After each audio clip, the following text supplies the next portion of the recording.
Hello everybody and welcome back to the Fatpaws podcast. We're on episode number 2. You are joined once again by your hosts. I am Xephas Gracepaws and with me is Squirrel Girl DGT, also known as Gwen. That's me. That's you. Is it? Yeah, it is me. It is you. And yeah, here we go, the second episode. Only a couple of months after the first. Only a couple of months after the first. I mean... Recorded a couple of months after the first. Yes. So something that people might not know is that I've been sat with the previous podcast on my hard drive for like 2 months, and I've just not really had time to get it edited. But you know, with quarantine and everything, I've had no time like the pandemic present. Exactly. I've just had like more time than ever before to just work on projects. So that's been good. But we're recording this as of this week. Did we release the actual? Yes, yeah, we released it this week. So this will probably go out in about a couple of weeks. I'm expecting this out in July. Whenever the next pandemic rolls around, we'll release episode 2. COVID-20, anyone? The long-awaited sequel. The long-awaited sequel. COVID-2, Electric Boogaloo. So yeah, we've got a few topics that we want to talk about today. I think first we're going to talk about overcoming a YouTuber block and sort of how to keep going with it when you really feel like quitting, how to kind of not quit and carry on. Or just like that poster from the 1940s. Oh, buddy, don't quit and keep on chugging. Everyone knows that one. But yeah, we're going to talk about that. We're going to talk about quarantine because that's pretty relevant at the moment. Who knows? By the time this podcast goes out, lockdown might have ended. In that case, I'll kick your ass to get it out before quarantine finishes. However, as you know, at the time of recording, we're in quarantine. Yes. So that's something interesting we can talk about. We've got a few questions. We've taken some questions from our Discords that we can peruse. Yeah, there's a whole host of those. Some more relevant than others. And then we have a big question to all of you, the listeners, which we'll come on to at the end. So, without further ado, I guess let's hop into our first topic. So, the first topic is overcoming YouTube block and not quitting. I think this is something we've both kind of had. Yeah, definitely. I think I've had it with YouTube and Twitch, I would definitely say. And you've definitely had it with YouTube. I've had it with YouTube a few times. I mean, bear in mind, this is my fifth channel. Yeah, you got a nice smorgasbord of channels in your I've got a nice little collection of dead channels that I just don't upload to anymore because I just got burnt out. I got bored of it. I didn't carry on with it, and here we are. Yeah, because it's kind of hard to continue with something if it's not seeing like some form of success, or it's not kind of gripping the community as much as you'd like it to. Yes, if you're not getting that positive feedback, it is hard for it to, stick in the part of your brain that wants to keep going. Yeah, definitely. I mean, with the channel that I did before Xephas, I'm not going to reveal the names of any of these, but don't dox yourself. I don't want to dox myself. But the channel I did before the Xephas channel, like directly before, I think I got 3 or 4 videos, and I did a live stream. The live stream had like no viewers. It was awful. I kind of hoped it would have done a bit better, but there we go. SEO on the channel was just terrible. Like, I picked an awful name, had awful branding. SEO, for those who don't know, is search engine optimization. Yes, sorry, yeah. So, how it's easier to find your shit, basically. Yes, yeah. And my SEO was just terrible. I remember I started a series. Do you remember the video game Honeycam Studio? Yes, vaguely. It's basically you looked after a group of cam girls, and you're like, right, I want to send her to get photos done, and you gain more fans. Yeah. And right, now send her to go do a cam show, and then you get more money based on the fans you've gotten. The idea is to sort of, you've got a certain time frame, you get money for that. I started a playthrough of that. I recorded like a full, I think, hour, cut it up, made, I must say, a nice thumbnail. It was like the clickest of bait. The clickest of bait. The clickest of bait. The juiciest of bait to fish in those use. Exactly. And were there red arrows? There were no red arrows. Were there red circles? No. Was there a wide open gaping YouTuber mouth? The mouth. There wasn't that, but there was a picture of a very half-dressed anime girl. That'll do it. Which from the game, and then a big picture of one of the trophies in the game, which is just a giant spurting penis. I'm sure YouTube didn't like that. Well, the name of the series. So what? All this has been taken down, so I'm happy to talk about the series because nobody's going to find it. But the name of the series. So each of the trophies was called a D trophy because it was a penis. So I called it my series "Grinding for a D." All right, yeah. So I was just gentle claps for that one. Thank you. I put a lot of effort into coming up with that one, but no, it didn't really. I don't know. It's not that it didn't go anywhere because it got a lot of views. It just, I think I just got bored of the concept of the channel. I was just like, I felt like it wasn't streamlined enough. It was a bit all over the place. There was no specialization. I tried Last Day on Earth Survival, which I know is quite lucrative for some YouTubers. A friend of mine, friend of yours, yeah. A friend of mine plays that on YouTube and did quite well. I've never been able to get along with that game. I don't know what it is. I don't like mobile games, and playing them on an emulator on PC. That just sounds like too much trouble. It's a lot of trouble, and B, it's very finicky. Yeah. So I closed that channel down pretty quickly. The channel before that, I think I was going pretty strong at that channel, and I was really happy with where it was. And then I got a copyright strike and a video takedown, and that kind of deterred me. It wasn't like I could still carry on perfectly fine. It was only a strike, but at the same time, it was a bit like I don't really fancy it anymore. Yeah, I put all this time in and it didn't pay off. Yeah, it was more of a kind of negative feedback than it was the positive you're looking for. Exactly. And I found like a lot of negative feedback was rolling in on that because I did one video that was covered by... So it was a commentary channel. And one of the videos that I did a commentary on, like a week earlier, a bigger commentary YouTuber did a video on it. Yeah. So my comments would just fill with, "Oh, she's just copying so and so," and it wasn't nice. Wasn't nice to see. Yeah, that could definitely put you off doing anything to do with that. But yeah, I think my biggest burnout was probably kind of this time last year actually, because I was having like a dual burnout with YouTube and Twitch at the same time. I think because like every content creator on the surface of the earth, I was playing fuck ton of Fortnite because I do genuinely enjoy the game, and I've enjoyed the game since release.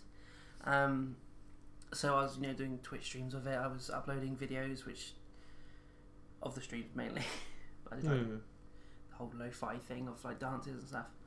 So I kind of genuinely enjoyed doing that. But I just got to the point where it's like no one's watching these, no one's wanting to interact with these, and I'm not really enjoying making these as much. And I felt like I needed an overhaul in what I was doing because I wasn't doing anything unique, I wasn't doing anything rewarding, I wasn't really doing anything that kind of served any purpose. So at that time I was like, okay, I just started a relationship with a really cute girl, and she's a furry, so I'm going to steal that shtick. I'm also fat, I'm going to steal my own shtick of being fat. And what I'm going to do is I'm going to get some nice Gorilla Glue, put them in between. It has to be Gorilla Glue because it's furry. Because it's furry, yeah. It's furry. Jam the two fuckers together. I was like, ooh, fat furry stuff. So what I did, I still had my crappy laptop, a nice rusty version of OBS. I was like, I found a few like fat and weight gain games. I'll give recording them a try. Because I noticed there wasn't really much in the way of channels which had that kind of content. They were kind of different channels that were kind of sprawled about, with little on them, and none of them really continued. They're usually done like one game or half a game and just left it there. I mean, the majority of sort of weight gain channels on YouTube are kind of... God, yeah. You know what I'm going to say. I can see your face. Like, yeah. No one else can, but the face where it's leading. Because of the sheer amount of channels which are just stolen artwork. Yeah. Where someone's stolen some artwork and slapped on some fucking alt rock from 2003 in the background and just had this really crappy slideshow of stolen art. 99 times out of 100 they don't credit the artist. They're also using copyrighted music, so they're stealing from musicians as well as artists. Or they steal content from models and sex workers, basically. And it's just that's all it is. Like, yeah, the worst ones that I've seen are where they'll take like a model's clips, softcore, not like nudity, but they'll take like a model's clip, like belly play or something like that. Like, and they'll just re-upload walk it. in the park with my belly out, or sitting on a bench with my belly out, or in the kitchen with my belly out. Yeah. And they'll just re-upload it, like unedited as is, like, but they'll. I've seen a few that really, really pissed me off. Where what they'll do, they'll call their channel name the model's name. Yes. And they'll re-upload all of that model's clips. And they'll be monetized. They'll be raking in the money. Off of this model's reputation. Yeah, there seems to be two types. There's the catfish account where they're pretending to be this model. They re-upload all their stuff and rake it in, or it's the Big Belly Lover 84 or some variation of that, which have the clips uploaded with the worst music on the planet. I think I've seen them in your comments. I've seen Big Belly Lover 94. There's a couple Big Belly Lovers, and if that's your username, feel free to comment below, chewing us out. I'd love to see somebody create an account called Big Belly Lover 94 and then comment just for the sake of the meme. That would be great. That would be great. I enjoy people who devote too much time and effort to the meme, because I know I'm one of those people. As Xephas has seen me sit down for hours editing faces onto things to match it perfectly. But it pays off. It does. It's the main meme for all of my videos.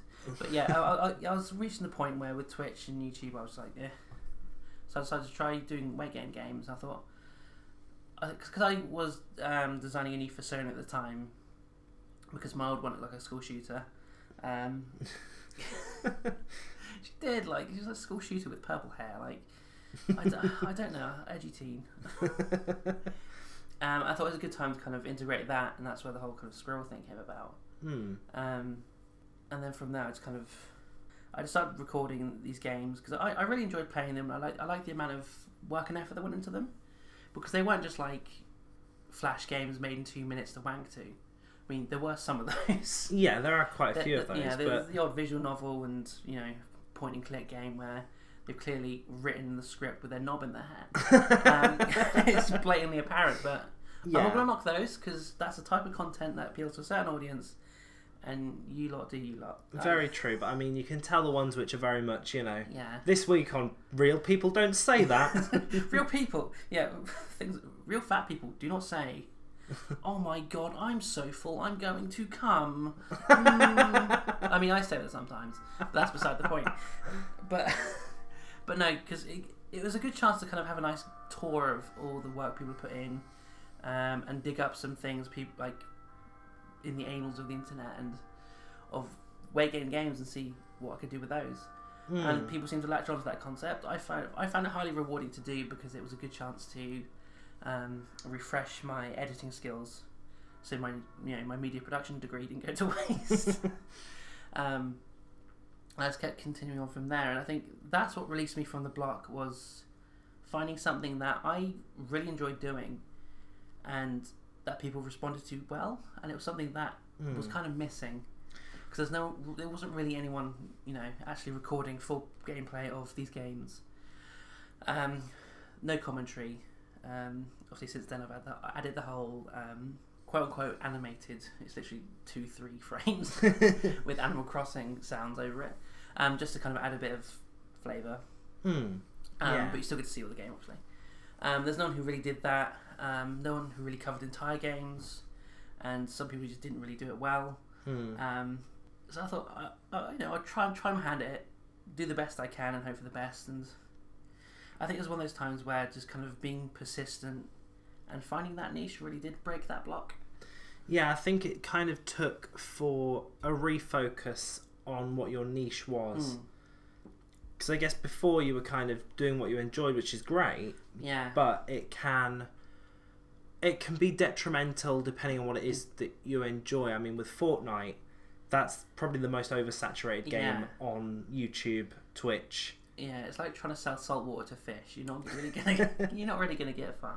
Yeah, exactly. I mean, there are some genuinely good sort of up and coming Fortnite YouTubers, streamers. Yeah. But I think the problem is kind of getting there. The first hurdle is kind of convincing people to watch your Fortnite content. Yeah. Compared to the million others of Fortnite content out there. Yeah, it's like it's the important thing is what you bring that's unique. What's your specific flavour that can't be found anywhere else? Like you can pick up and play Fortnite, but what puts you above like Laserbeam, Muselk, like any other person who plays Fortnite? I could probably sit here for hours naming them because there's so many. Allie, Ninja, Noah's Noah. I'm not gonna. But yeah, because there's so many people who do it. What's the unique thing you're bringing? And I know you say, oh, my personality, but there's 7.5 billion people on this earth. Guaranteed, there's gonna be quite a few with a similar personality to you. Yes, yeah. I think that. Because I remember around that time you were kind of a bit, I think, lost with YouTube and Twitch and stuff. Yeah, I was definitely. And I think refocusing on something that a new niche and something that you enjoyed probably more than Fortnite. At the time, definitely, yeah. It was getting to that point with Fortnite where I did play a lot, and it was when the sweats were really kind of flooding in. Because now it's just easy mode, but back then I play on the Switch, so it's easy mode for me. I'm a sweat on the Switch because I can kind of aim, and I know how to build a wall. It's like playing Season 1 Fortnite all over again. But no, it's getting to that point where they weren't really adding anything new and exciting or fun to the game.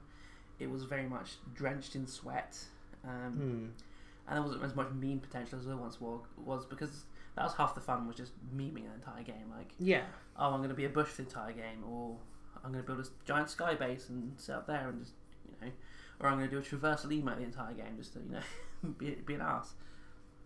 Instead of, cranking 90s and, pressing keys so hard your keyboard goes through the floor. Yes, yeah. Just to get that epic victory royale. And doing that kind of content is just not... unless you're kind of super competitive, unless you don't anger easily, that's not really the best content to do. Because I'm a bit of a piss baby and I rage quit very easily. So yeah, I prefer doing something a bit more relaxing, a bit more of a niche kind of thing, and finding the kind of fat stuff that definitely helped, I think. Yes, yeah, definitely. It was a different kind of sweat. It was overexertion sweat. The adorable kind of sweat, not the I have no life, live in my mum's basement and chug fucking Mountain Dew all day kind of sweat. But yeah, I think for me personally as well with the Xephas channel, I kind of reached a bit of a sort of block in the road about sort of, I think it was around mid last year. I was at that point I was still doing 2 videos a week, which I've dropped down to 1 video a week. But I was still doing 2 a week, and I kind of felt almost as though both videos were kind of rushed a little bit, and I was starting to do stuff that I just didn't really... I guess at the time I wanted to do it, but I think looking back it was like, I don't see how this is A, relevant, or B, how it really turned out good. Yeah. Because I think it was more a case of like, get the content out as opposed to take my time to make the content good. Like I think I spent something like a month at least just doing gaming stuff. Yeah. And as much as I like doing gaming stuff, and I'm more than willing to play games for my channel, I think that it kind of, just doing games takes something away from me, I think. Yeah, it kind of steers you away from your niche a little bit, your main target. Yes, yeah, exactly. And it got to the point where I was just playing things that were like very, very tentatively related. Like I'll do a call out on one of my videos. I'll call out one of my videos. Flying gorilla. That was funny though. That was funny as hell. it was pretty funny, but at the same time, looking back, I'm like, this isn't furry, really. Oh, it's a gorilla. It still counts. If anyone has a fat mod for flying gorilla, I will play it. I suppose, but it was at that point, like when that. No, actually, it wasn't that point. It was close to that point that I was like, this is getting a bit. There was the next video that I recorded after that kind of made me realise that I needed to refocus. So, at the time of recording, this will have come out on your channel. Yes. No, at the time of recording, this hasn't come out. When this releases, it will have come out. Oh, yeah, it comes out tonight, doesn't it? It comes out tonight. I'll give you a clue as to when we're recording this. Yes, Oni Kunosato. Oni Kunosato, yeah. I'm going to double check the name of that because I'm not even 100% sure that's the name. But because when I translated it, was it Meat Village? Meat Village. And that sounds like a name of a game, so Oni Kunosato. Onomatopoeia. Yeah, so I did a play of that because it's somewhat furry and it's also got weight gain, fat elements, and I'm all good for that. So I thought I'd give it a little go, and played it through, edited it up, exported it. I was like, oh, I'll just have a little watch before I upload it. Or it might have actually been as I just uploaded it, I went to watch it back, and it was all jittery. There were frame drops. It just looked terrible because I was using like my old laptop at the time, so it couldn't really handle too much, and it looks like recording that game had kind of been a bit too much for it. And I kind of came with this decision of, do I just upload it anyway and go, ugh, whatever, it is what it is, it's a video, or do I take the time to do something different? And it was a bit of a hard decision because part of me was like, whatever, just release it, but then I think another part of me was just like, no, I mean, come on, don't just release it for the sake of it being a video. You should, go back to the drawing board on it and work on something proper. So I think I ended up deleting all the footage of that, deleting the video itself, and I did a different. I think I started My Furry Childhood, which is. Yes, you did. I remember you doing that, Yes, yeah. Which I still need to go back and make a second episode of. You do, because I really enjoyed those videos. Oh, thank you. Well, hopefully I'll get that sorted at some point soon. But yeah, it definitely got to the point where it was like my content had started taking a bit of a dip, and I noticed it just in time and managed to managed to pick up the ball on it. But yeah, I mean, it could have gone the other way. I was 50-50 about it altogether. You could have just stopped right there. Yeah, I was either, do I just stop? Do I just upload the video and go, whatever, it is what it is? I'm kind of glad that I went a different way with that, because... I'm glad you are too. Yes, because, I mean, if I'd have uploaded a terrible video, it wouldn't have done very well, and it would have kind of demotivated me, I think. Yeah. And ultimately ended up quitting, and if I'd have quit, I would have just stopped there and then. And I wouldn't be here in April almost. So this at the end of this year, so in October I want to say of this year, or November, I can't quite remember, I'll have to look at the dates, but it will be my second year on YouTube. It will be, which is awesome, really. We'll get you to a K by then. You definitely hit a K by then. Absolutely. Hope so. That'd be cool. I'd like to hit a K. That'd be nice. Subscribe to Xephas already. Do it now. Get your friends to do it. Get your family to do it. Get random strangers to do it. We're going to get her to 1,000. Yeah, I think my short-term goal is to hit 1,000, and then my long-term pie in the sky dream goal would be to hit 100k and get that plaque. Yeah, you can do that. Sexy plaque. Oh. Get that up on the wall. Hopefully we'll have both of ours up there. That'd be cool. Who knows, we might even have the Fatpaws plaque. Yes, that would be cool. One as well. Oh, baby, a triple. That would be pretty cool. But yeah, I think those are my sort of goals with YouTube. It's just a case of kind of putting the content out and not getting too bogged down with. It's trying to keep the quality up and keep things interesting for me, I think. Yeah, because I think with your blog, I think it's definitely highlighted another kind of main reason for why YouTube blogs kind of happen, is that it starts becoming more of a content machine as opposed to a hobby that you enjoy. Where you become more focused with making sure the content's out there as opposed to putting the quality in. I'm sure that's very relatable for a lot of content creators, like both small and large. In subscribers, not stature. Because I think I was almost having a bit of a moment like that. I think earlier this year. I think fresh off December. Because I did a whole month of a video a day, which was mental. And it was a lot of work, and it was very mentally draining. And I did try to continue that as much as I could into January and a bit into February, and it was starting to burn me out. So I was just like, I can't do this. I have to bump it down to, I think I went down to 5 a day, so there's one every weekday. And now I'm on to 3, and 3 I think is like the perfect balance. Yes, yeah. And I hope the quality's there. Like, thanks to quarantine, I have more time to work on things. It's good having you there because you get to watch over my shoulder and say, is this meme funny? No? Get rid of it. Is it meme good? Yes. Make it 10 minutes longer. And then monetize it. Yeah, I also did daily videos in December, and it just... I was kind of lucky in that I did an advent calendar, so I was able to pre-record the whole opening all at the start of the month. Yeah. And then sort of I could edit and put out as I went. But at the same time, it was pretty draining because it was a cute concept. I enjoyed it, but yeah, it's a lot of work. Yeah, it got to the point where I'd got it all recorded up and I was editing it. I was doing like 5 days at a time, getting those exported. So edit a day, export the day, edit the next day, export the next day, so on and so forth. Get 5 and then get them all uploading all at the same time. Yeah.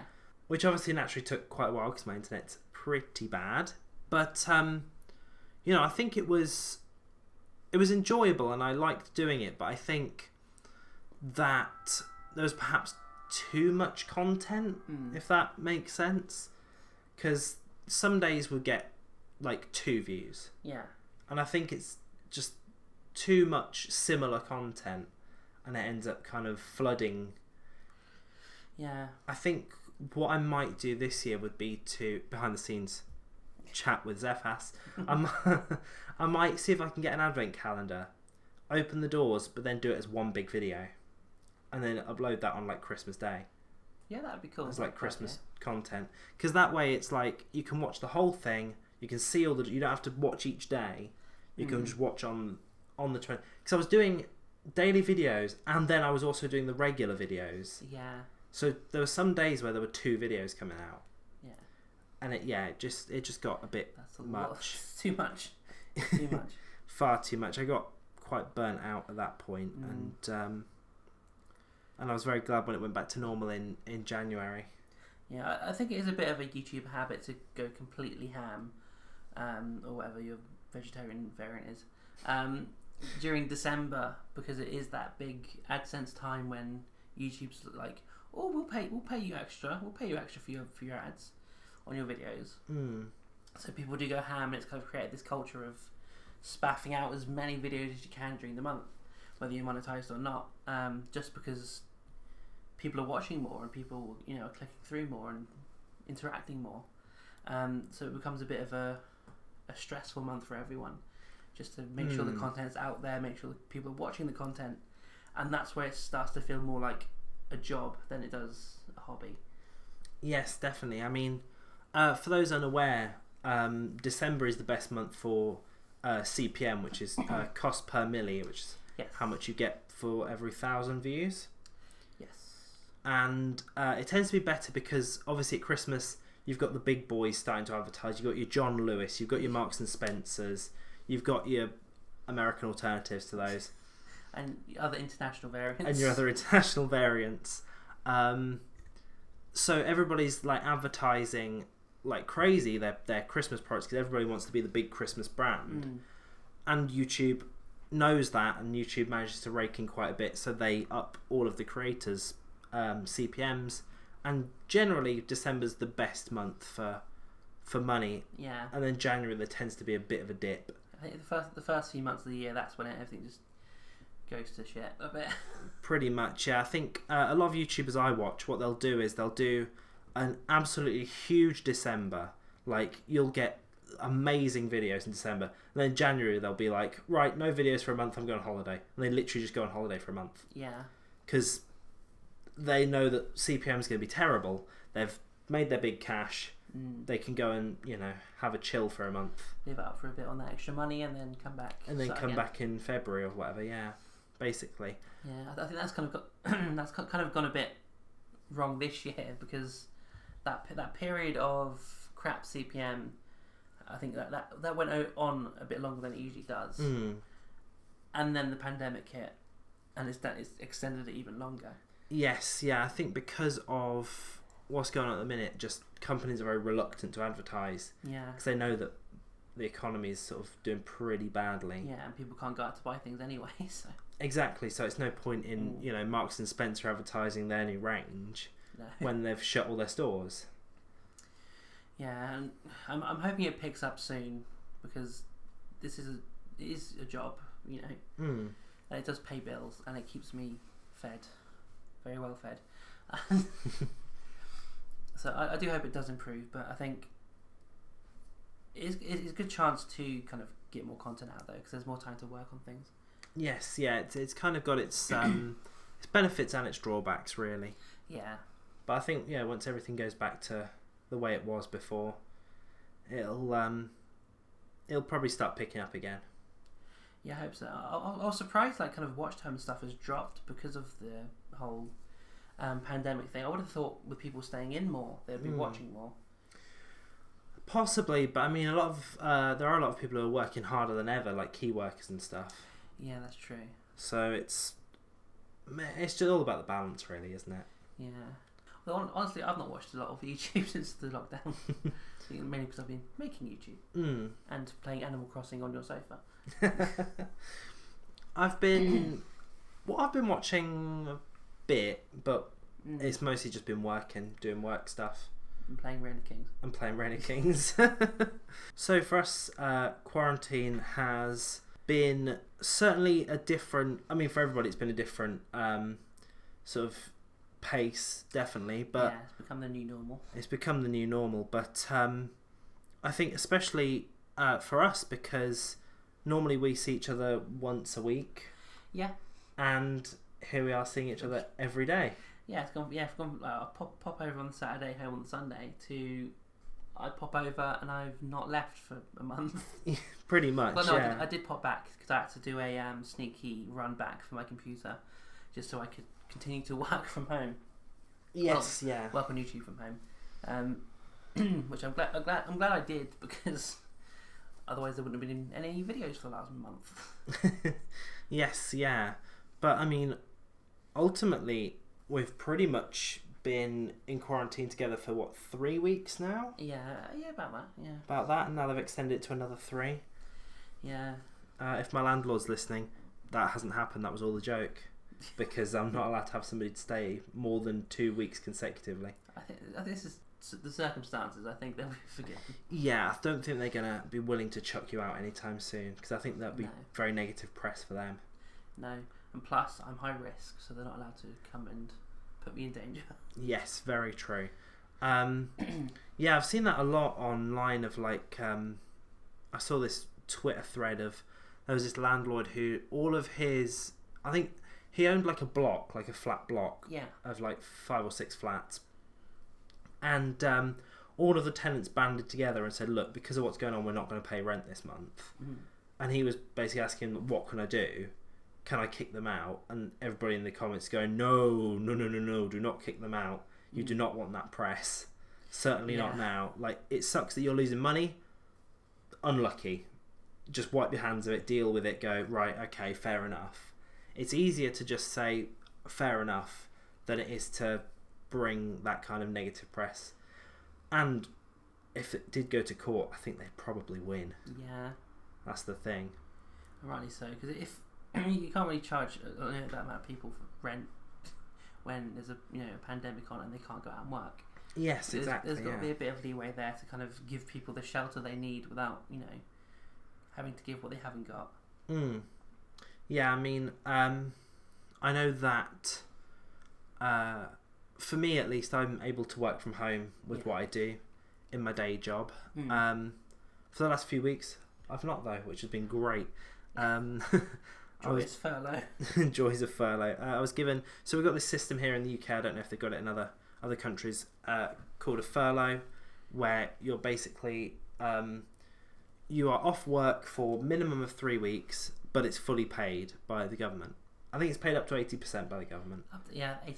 Yeah, and my business that I work for agreed to pay the extra 20, so I've been basically paid to sit around and chill, which has been pretty great.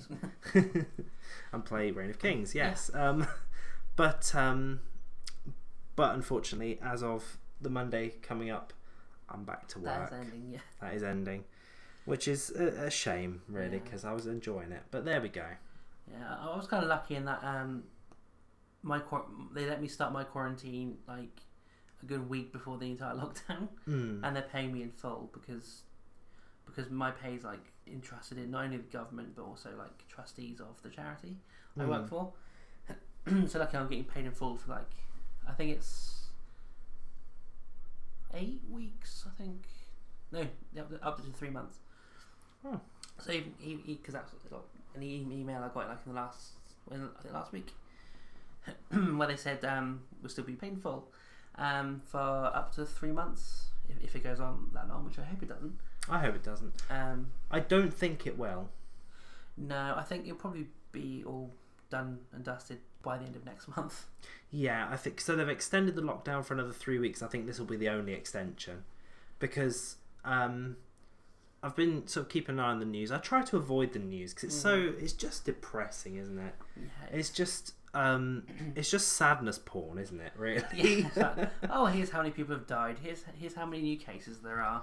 Here's how bad it's getting. Here's how worse it's going to get. It's like, all right, just tell us when it's okay, please. Problem is, the newspapers have been like that for a long time. It's always been like, whenever there's some sort of crisis going on, it's always like, how can we milk this for as much sad stuff as possible?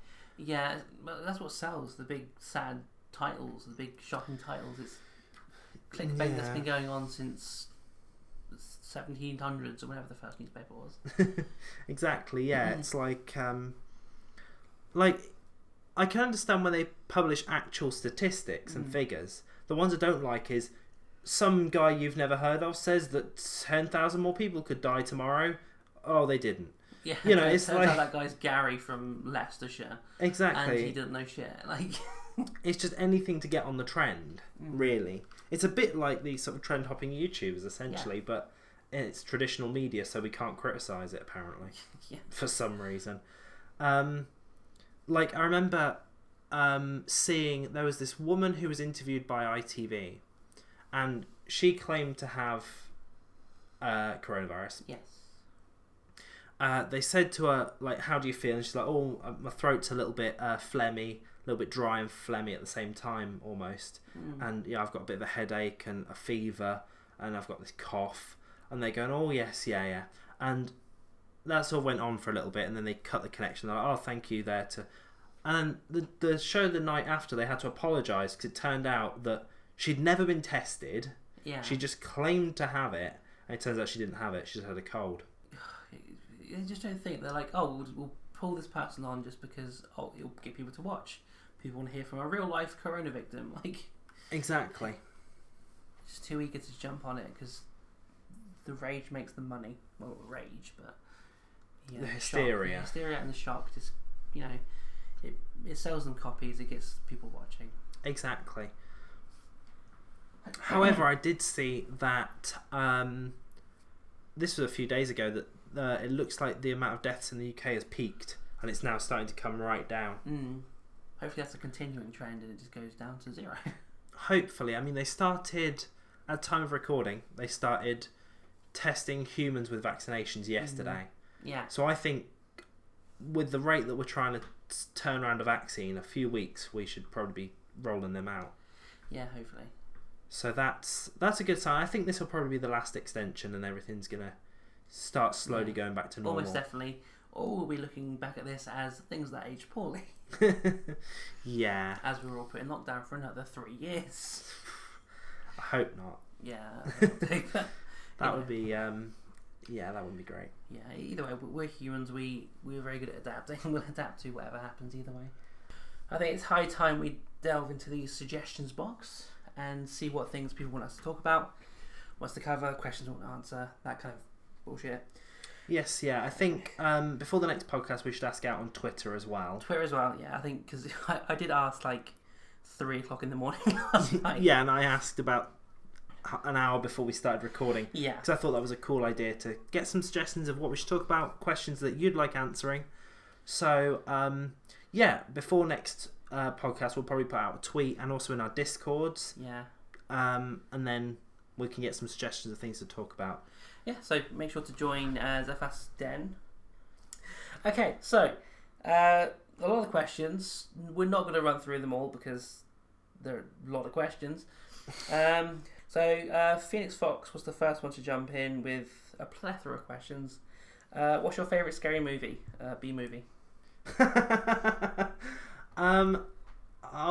See, I'm not really into horror films or scary movies. Name any film then. Boss Baby. Boss Baby, fantastic horror film. It's Hitchcockian. It's amazing. He does look a bit like Hitchcock. He does. Alfred Hitchcock is Boss Baby. What got you into the fetish expansion? Watched last podcast. The Venezuelan economy. The Venezuelan economy. Or the inflation. What's your favourite hentai? Pokemon. Dragon Balls. It's just a dragon with big nuts. What? Why do I feel like I've seen that in Second Life? I've definitely seen that in Second Life. What's your favourite game? The Waiting Game.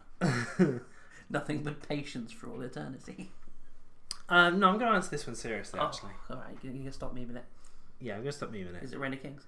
No, it's B-Movie the Game. B-Movie the Game, fantastic answer. What's your favourite? Probably Reign of Kings. Definitely not Reign of Kings. I've been playing a lot of Ark recently. That's probably one of my most played games at the moment. Same with Animal Crossing. Yes. New Horizons. Yeah. Put a lot of hours both into that. Really good choices. Very good choices. I love them both. So I'll say Animal Crossing for now. Fair enough. I mean, you've gone serious, so I'll give my serious answer. Go on then, give a serious one. My serious answer, favourite game of all time, probably Puzzle Pirates. Puzzle Pirate. You've played a fuck ton of that. I've played a lot of that. Puzzle Pirates. Okay. Oh, Milk jumps in with chicken nugget rankings. Yes. There's your rankings. Yes to all. Corn vegetarian is better than the corn vegan. Corn vegan is really dusty. It's like they breadcrumb it. Yeah. Whereas the corn vegetarian one is like an egg wash and it's much nicer. Pro tip. Veggie tip. If you're a vegetarian, don't get the vegan ones because they're shit. What if you're a vegan? Unlucky. Facts there. Alright. Do you think we will have huge economic problems due to the virus? Says Phoenix Fox. I'm a fat furry YouTuber and Xephas is too. What the fuck do we know about the economy? We get rather aroused when they mention inflation. That's about it. Favorite anime? Anime Sex Tentacles 5. Corey about the house. Excellent. Days Left says, what's your favourite food, restaurant and snack? Food is pizza. Restaurant is pizza. Snack is pizza. No, food is pizza. Restaurant is I don't really have a favourite restaurant, I don't think. And snack, probably crisps. Probably those bacon chips that we have. Oh yeah, those ones. They're nice. My favourite food, cheesecake restaurant. Cheesecake Factory. Cheesecake Factory. A cheeky Nando's, I think. And snack, Xephas. Phoenix Fox says, boobs or butt? Belly. Both. Oh. Dickhead. It's belly. Or arms. Fat arms are just... They're pretty good. I do like a nice fat arm. Chunky. Or fat thighs, though. Fat everything. Fat everything. Fat everything. Smashmaster64 asks favourite Smash Bros game. Tekken Tekken 4. Street Fighter 2 EX Plus Alpha for the PlayStation 1. Favourite normal movie. I don't know what a normal movie is. Favourite normal movie. Shrek. I guess if normal is non-fat, non-furry, probably Shrek is a good one. Shrek is actually a solid. Like, memes aside, Shrek is a solid film. Yeah, we rewatched them all recently. Didn't we? We skipped the worst one, which was 3. 3. It's not on Netflix. It's not on Netflix. But you get Netflix. 1 and 2 are the best. Yes. I've not seen 3, so I can't judge it. 4's decent, but it's not my favourite. I think 4 is a solid grasp back at what was Shrek after the misgivings of 3. I think 4 definitely kind of brought it back a bit. Yeah, I mean, if anybody from DreamWorks is watching, which they could be, probably not, but they could be. Cast me as live action Fiona. I was going to go Cameron with... Diaz as a cunt. Cast me, please. I was going to go with we need a reboot. I think there is a kind of reboot in the works, or at least a... That would be cool. Something that would be cool. I'd like to see a Shrek for a new audience. Yeah. Okay. Milk says, please rank your favourite breeds of dogs. Isabel, good boys, girls, and non-binary dogs. Bad ones. That's it. There we go. Yeah, Isabel's at the top. Every other dog. Every other dog at the bottom, yeah. There we go. Isabel though. Oh. Phoenix Fox asks, what are your PC specs? None. My computer does not wear glasses. Now go on. I have no idea. Gwen's PC specs got dust on it. Does that count? It's got dust. There's a couple of USB things in there. It can run Roblox. Gwen's got i5 quad core 1080 GTX graphics card and 16 gig RAM. I have got 8 gigs of RAM, a 1050 Ti graphics card, and I have an i7 quad core. Those were words. Phoenix Fox asks her, when did you make this Discord? It was July 1st, 2019, I believe. Cool. Because I think it was shortly after my whole kind of rebranding deal or refocus. I was like rebranding as if it's a business venture. But refocusing when I thought, I'll do Fat Furry stuff instead. And when that started to kind of take off a bit, I thought, I'll just make a Discord. And if I remember rightly, it was a month or so after I made mine. Because I think you saw me make mine. You were like, "Can you help me do mine? I want to do one." So it was around a similar time. Yeah. I already answered this one in the Discord, but Milk asks, am I the cutest degenerate? As I said, yes. That's not including the admin team. For obvious reasons. Phoenix Fox, does milk taste good with the jalapeno? Kind of. I mean, that's a little bit lewd. You shouldn't be tasting milk without their permission. Buddy, you did it. You did it. Phoenix Fox also asks, are ghosts real? Yes, to an extent.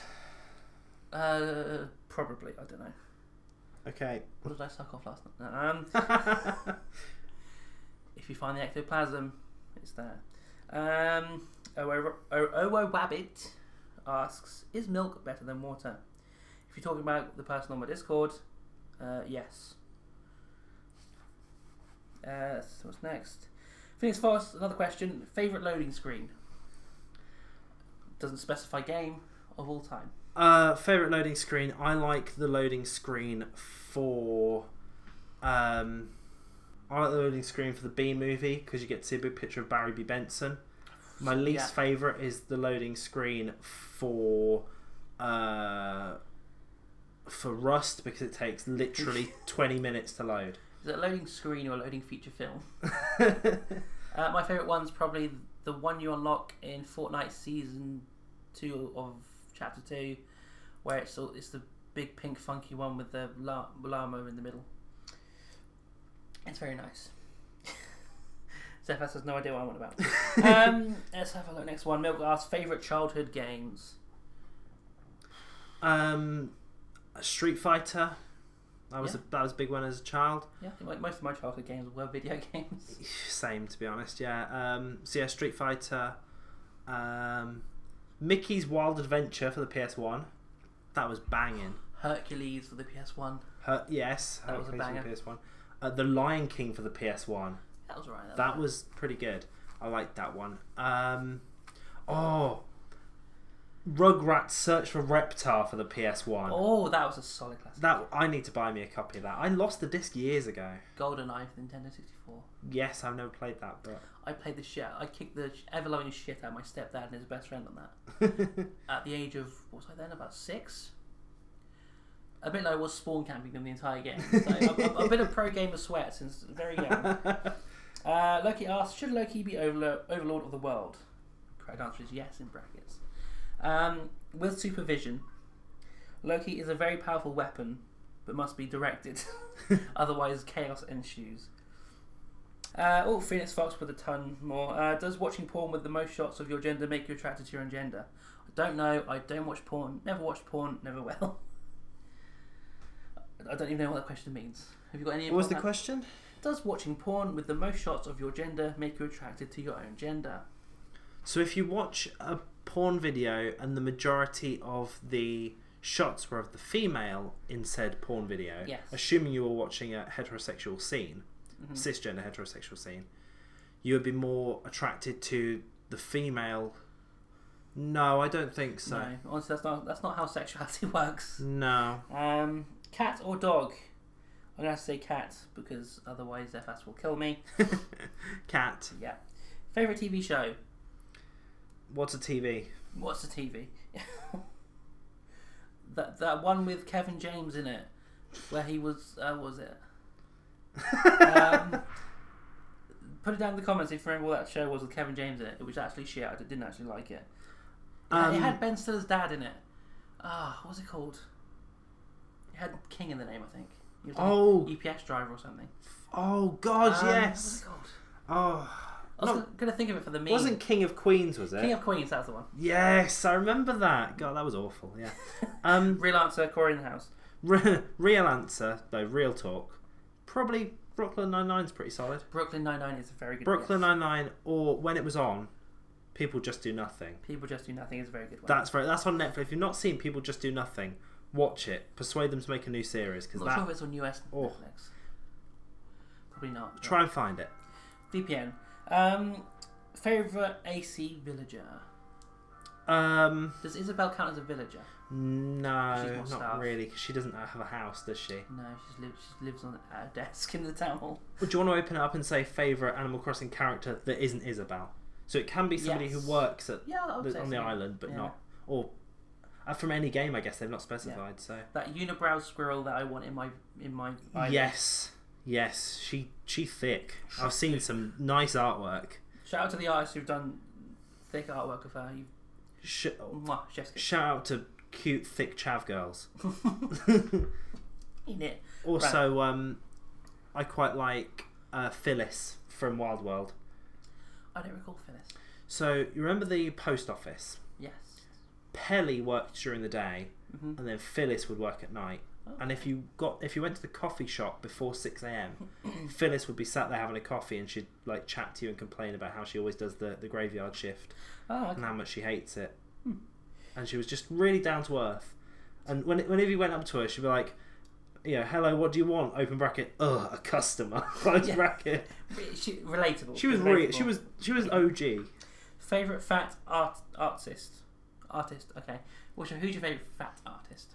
I like that one Korean person what did the fattening. I was like, do you remember his Twitter name? It's like J8876BBW or something like that.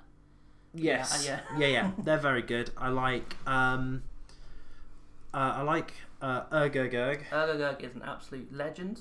Ergogurg is a legend. I would die for Ergogurg.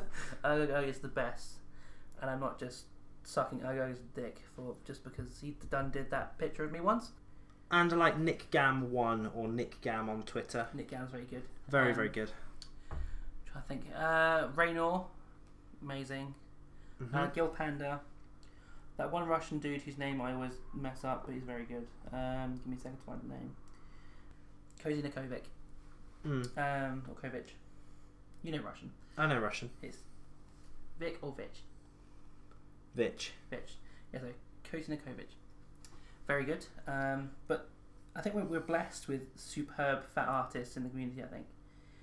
Yes, I struggle to find like bad ones. Like every day I'm finding someone new to follow just because they're so good at art. Like recent follows being like I followed recently like Lupin Quill, that's a recent one.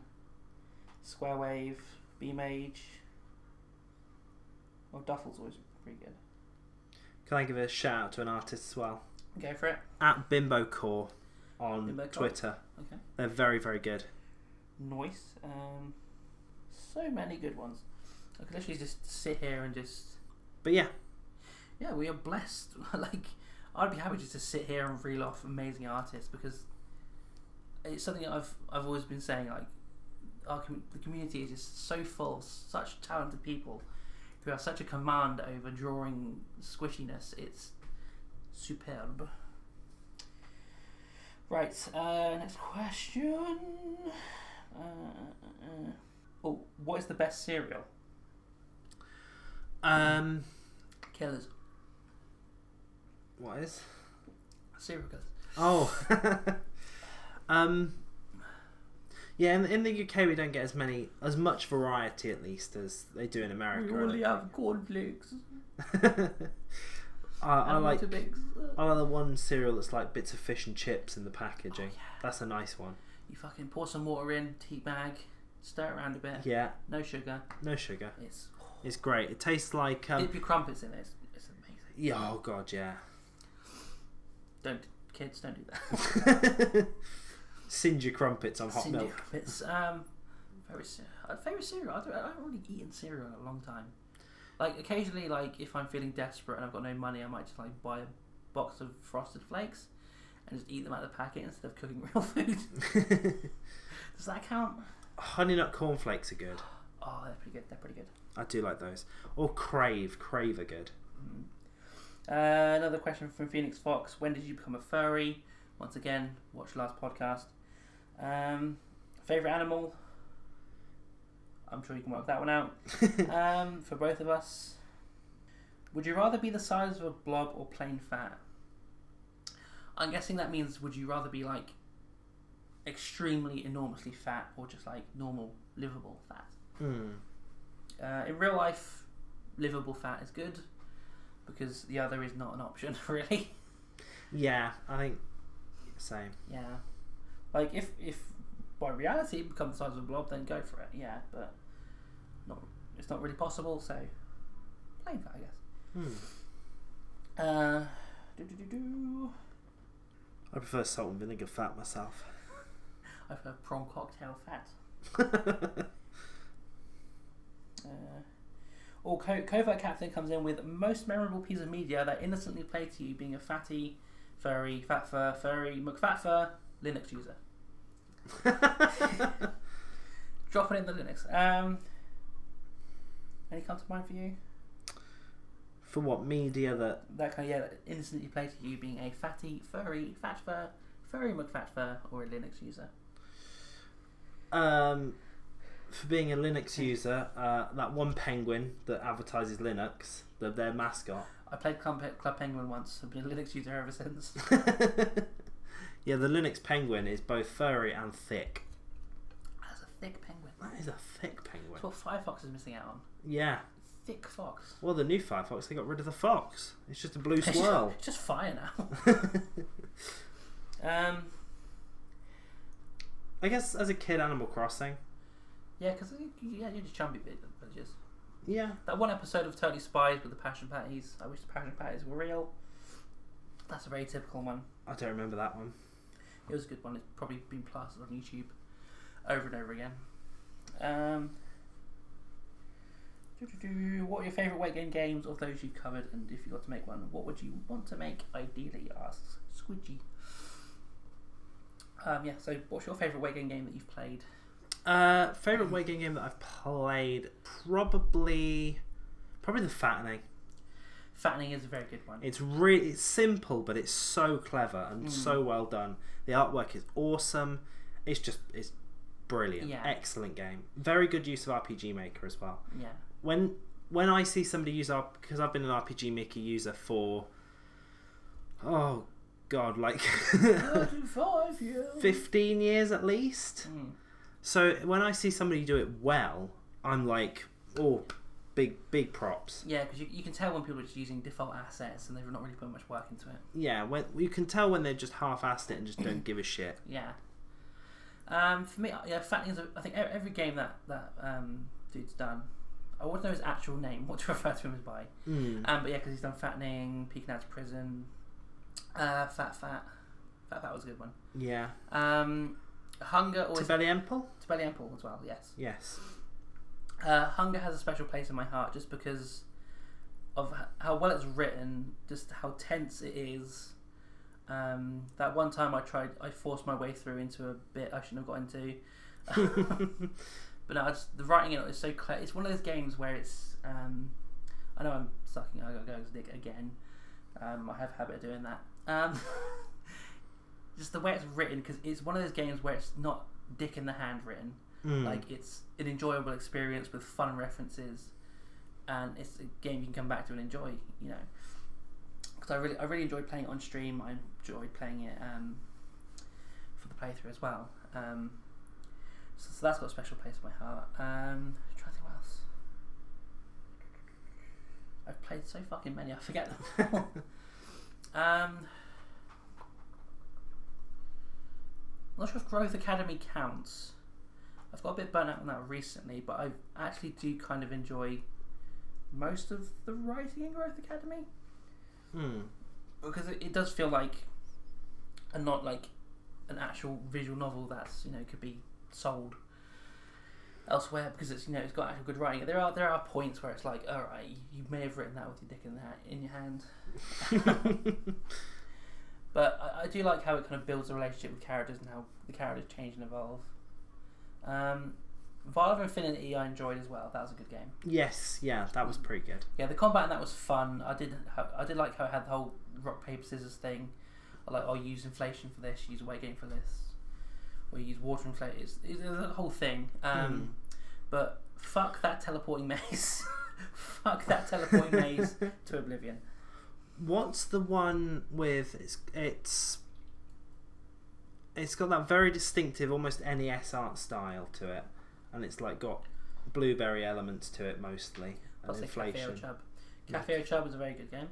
Not Cafe. Everyone should play it. Wicked Pump. Wicked Pump. Which I still need to do the other part from, because obviously there was the demo and then they released a whole thing for it, which I'll do at some point. That's really cool. Also, I have to say, in terms of, I like games that are simple but like well done. Yeah. I can appreciate a simple concept that's done well. Donut Drop. I really like that. Donut Drop, yeah, because if I recall correctly, that's using a character from Big Fat War RPG, which was another very good game because I played that one on stream. Yes, I remember that one. Yeah, I had a lot of fun with that one. The characters were great. The game was great. I loved it. Any others that come to mind? There's a lot of really good games out there. There are a lot of really good ones out there. Culinary Combat was good. Yes, definitely. Breakfast Chub, very good. Yes, Breakfast Chub. Penelope's Christmas. Oh, I did love Penelope's Christmas. Mainly because the I love chicken meme came from it. And now there's a chicken emote in the Discord that no one knows what it is but us. Except they all know now because I said it. Yeah. But yeah, I think most of these games come from the weight gaming Fortnite jam things. Yes, yeah. A lot of people work hard on those, and it's so good. Yes, yeah. I'm really looking forward to the next one. I think I'm going to enter it and you should see how it goes. You should. I think that's that question. Oh, if you got to make one, what would you want to make ideally? I've got an idea for one, which I might end up doing. So I'm not gonna spill my load yet. You're gonna spill all your belly beans everywhere. Not just yet. No. Okay.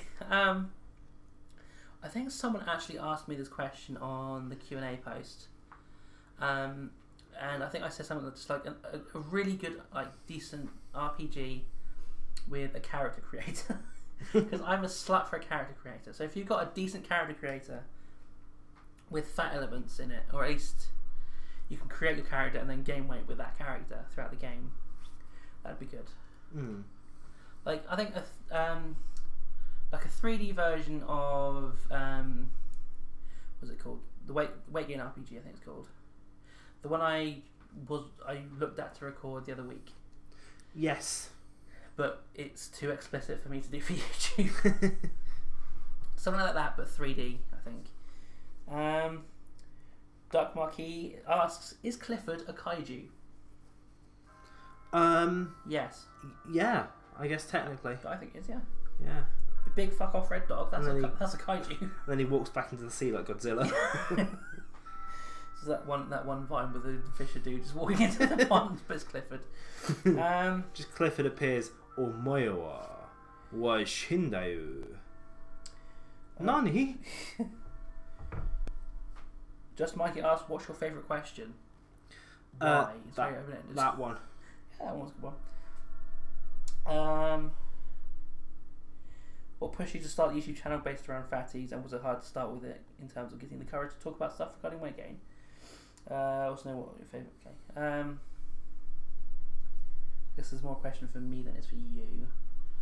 I think I covered some of that last time, but as I mentioned, it was just a part of refocusing. It was kind of utilising something else I had a lot of passion in and enjoyment in, a community I was part of, in, you know, another outlet for my creative juices in the fat space, because I saw there wasn't really much video content.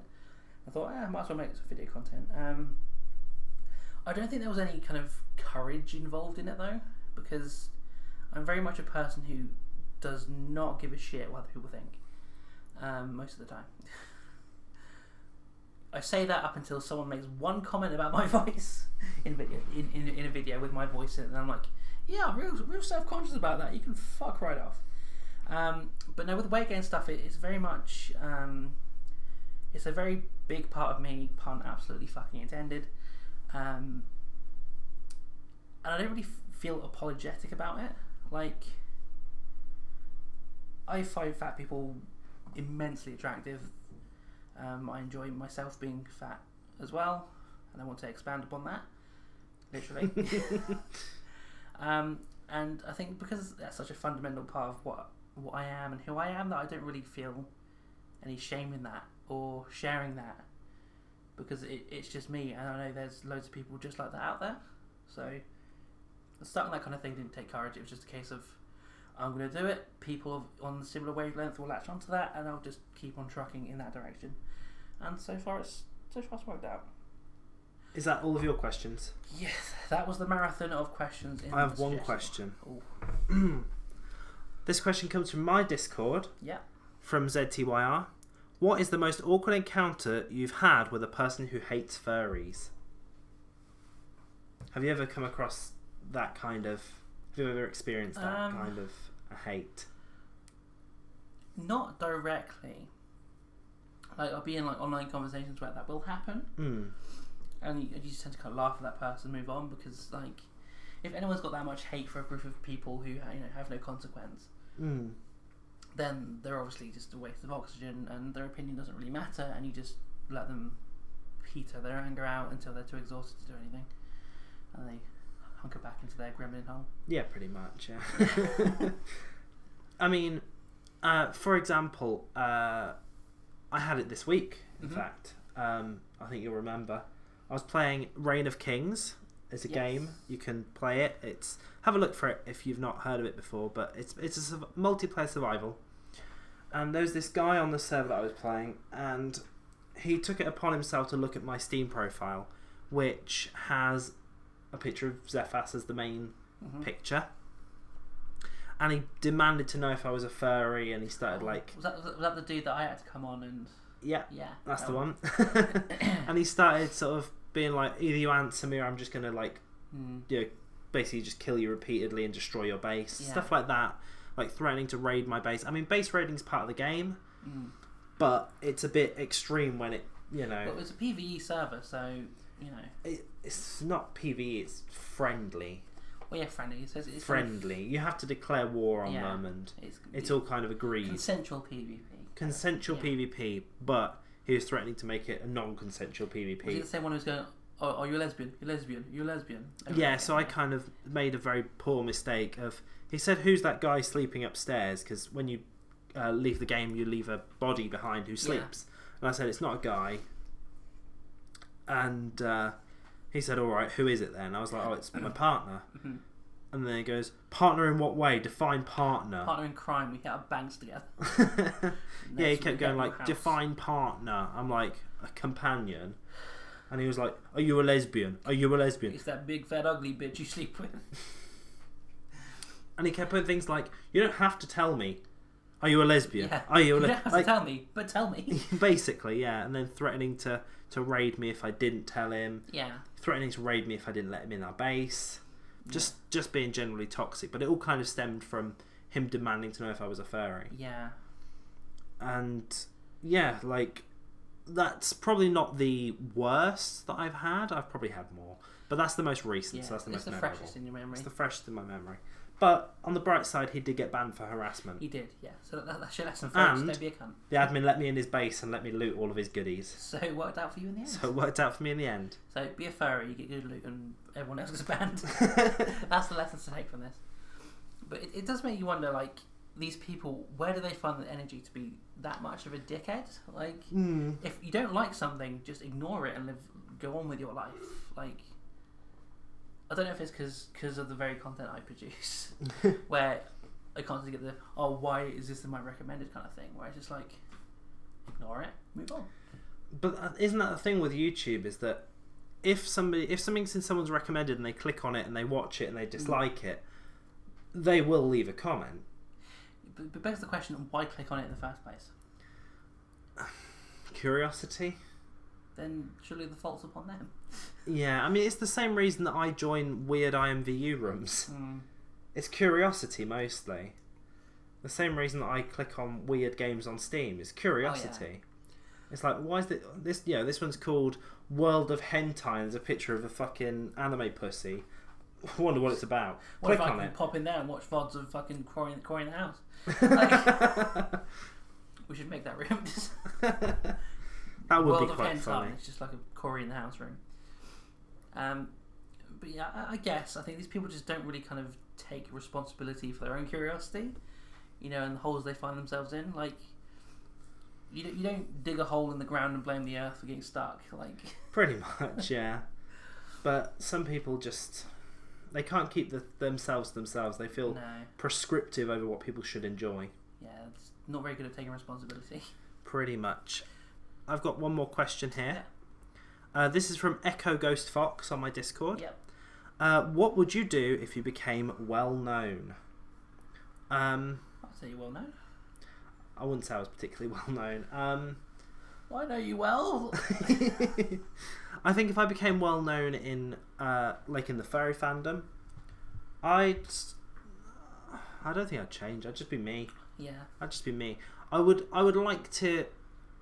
I think it would be cool to be invited to be a guest of honour at a furry convention. Yeah, that'd be cool. That would be cool. I don't think it'll happen, and B, you know, I don't know if I wouldn't do it for sort of the money or the kind of ego stroke, but I think it would be cool to be invited for the experience, man. For the experience, and okay, maybe a little bit for the ego strokes. It's a bit like. Yeah, I don't think anyone's immune to a little ego stroking, let's be honest. Exactly. It's like if VidCon hit you up and said, you're one of the biggest creators this year, one of the biggest you've had the biggest glow up this year out of all the creators that we've kept our eyes on. Do you want to come and do a panel and talk about your niche and how you managed to blow up? I don't think either of us would say no to that. I would be tempted to say no just because I don't do public speaking. I can barely do private speaking, like sitting in your flat in front of your computer. I can barely do that. Like, what if they said send us a short video clip of you talking about your... I would probably just send them back a clip of the B movie, to be honest. Just like fuck you. You see what I'm getting at, though? Yeah. It's kind of they're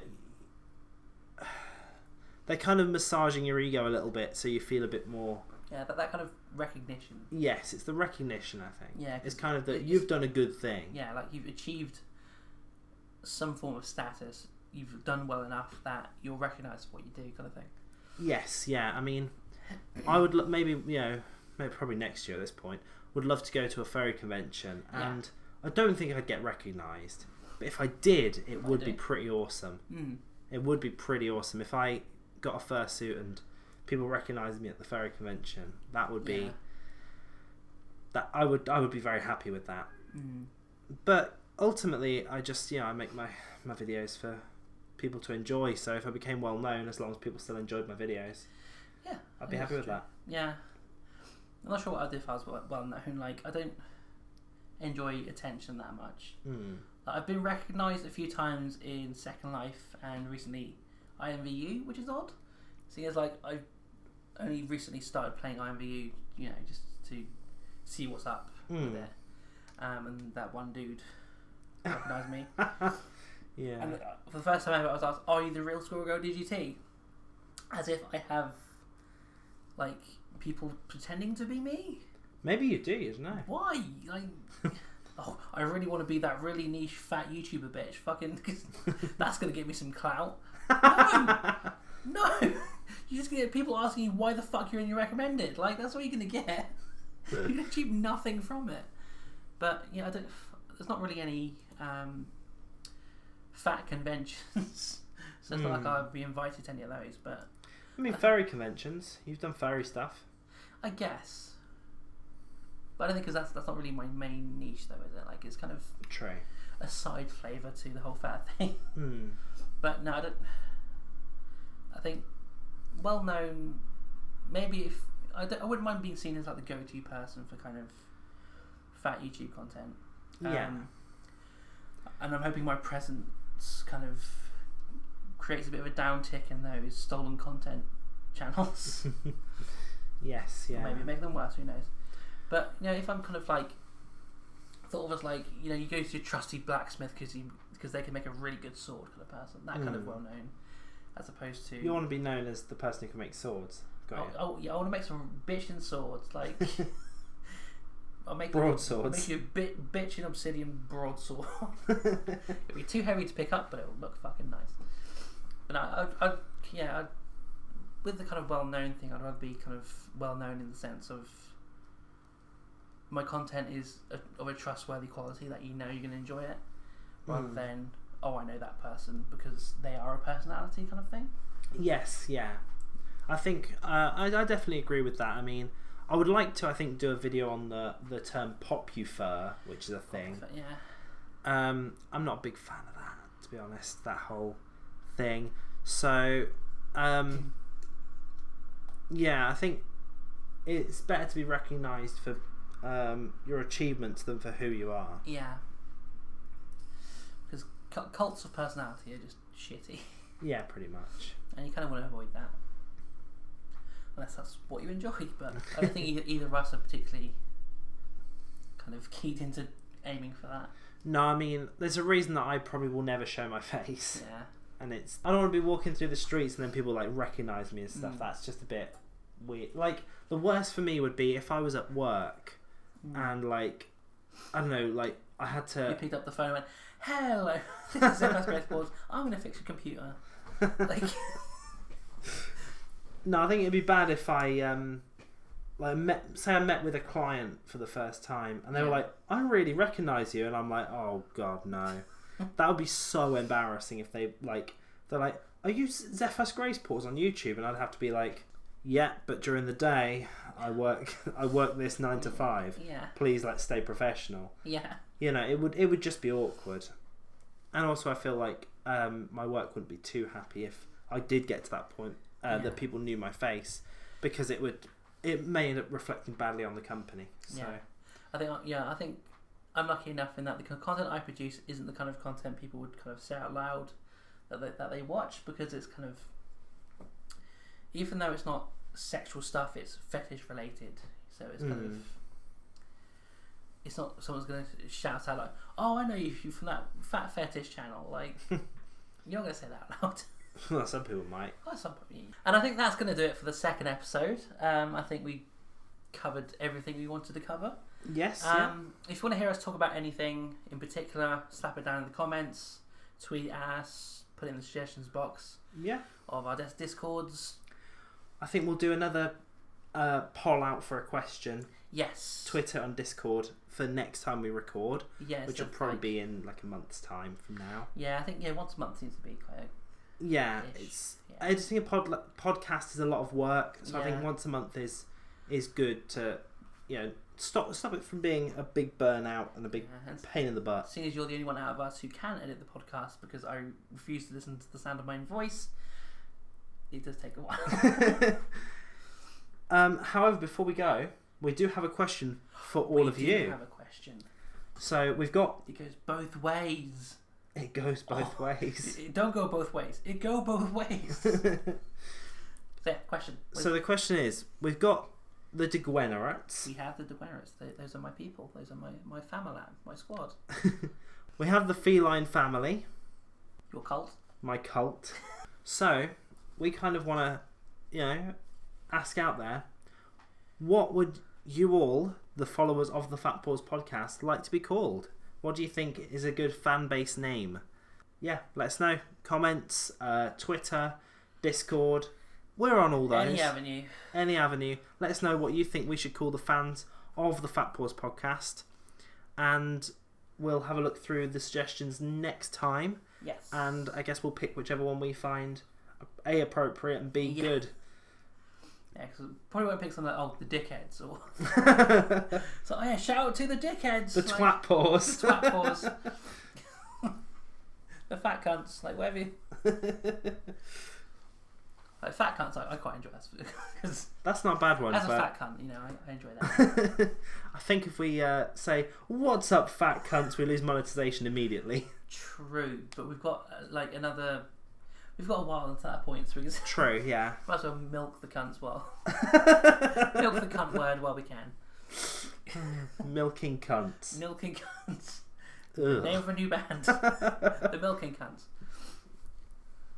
So thank you all for listening, and we'll see you next time. Bye.